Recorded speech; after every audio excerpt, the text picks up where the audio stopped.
Nitmirandhasya jnananjanashalakaya chakkhurunmilitam yena tasmai Shri Gurave Namaha. I offer my respectful obeisances unto my spiritual master who has opened my darkened eyes to the torchlight of transcendental knowledge. నేను నా విధేయపూర్వక ప్రణామాలు మా గురువు గారికి అర్పిస్తున్నాను. ఎవరైతే నా అంధకారంతో నిండి ఉన్న కంటిని ఒక టార్చ్ లైట్ తో ఆయన తెరిచారు.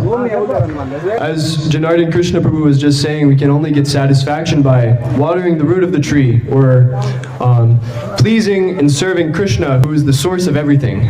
అయితే ముందు జనార్దన్ కృష్ణ ప్రభువులు వారు చెప్పినట్టుగా మనం కేవలం చెట్టు యొక్క వేళ్ళకి నీళ్లు పోయడం ద్వారా మనం చెట్టును పోషిస్తాం. అలాగే కృష్ణుని సేవించడం ద్వారా సర్వాన్ని మనం సేవిస్తాం. The Vedanta Sutra says, Anandamayo Pyasat, or the living entity constitutionally is full of bliss. అయితే వేదాంత సూత్రాలు ఏం చెప్తున్నాయి అంటే ఆనందమయో భ్యాసాత్, ఒక జీవుడు సహజంగా ఆనందంతో నిండి ఉన్నాడు అని చెప్తున్నాయి. So although we are full of bliss constitutionally, we don't feel like so blissful all the time. అయితే సహజంగా మనం ఆనందమయ జీవులం అయినప్పటికీ కూడా మనం ఎల్లప్పుడూ ఆనందాన్ని అనుభవించాం. And there's so many problems that we face in this material world. అయితే మనం ఈ భౌతిక జగత్తులో ఆయా సంకటాలని మనం ఎదుర్కొంటాం. The Shastras talk about adhyatmika klesh, or miseries brought about by one's own self. అయితే శాస్త్రాలు 3 రకాల క్లేశాలను చెప్తున్నాయి. ఒకటి ఆధ్యాత్మిక క్లేశం, ఏ క్లేశం అయితే మన శరీరం ద్వారా మనస్సు ద్వారా మనకి లభిస్తుందో. Adhibhautika klesh, or miseries brought about by other people around us.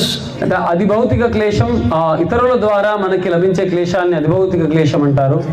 And adhidaivika klesh, or miseries brought about by the demigods, natural disasters, these kind of things. అది దైవిక క్లేశము అంటే ప్రకృతి ద్వారా దేవతల ద్వారా మనకి లభించే కష్టాలని అది దైవిక క్లేశం అని అంటారు. So how can we be satisfied in a temporary place that's full of misery? అయితే మనం ఈ తాత్కాలిక జగత్తులో ఏదైతే దుఃఖపూరితమైనదో దాంట్లో ఆనందంగా ఎలా ఉండగలం? The reality is that while this material world is temporary, we as spiritual beings are actually eternal. అయితే నిజమేమిటి అంటే ఈ భౌతిక జగత్తు తాత్కాలికమైనప్పటికీ కూడా మనం నిత్య జీవులుగా శాశ్వతమైన వాళ్ళం.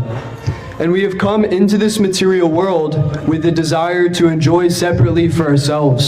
అయితే మనం ఈ భౌతిక జగత్తుకి ఎందుకు వచ్చాము అంటే కృష్ణునికి స్వతంత్రంగా వేరుగా మనము భోగించాలి అని ఈ భౌతిక జగత్తుకి వచ్చాము.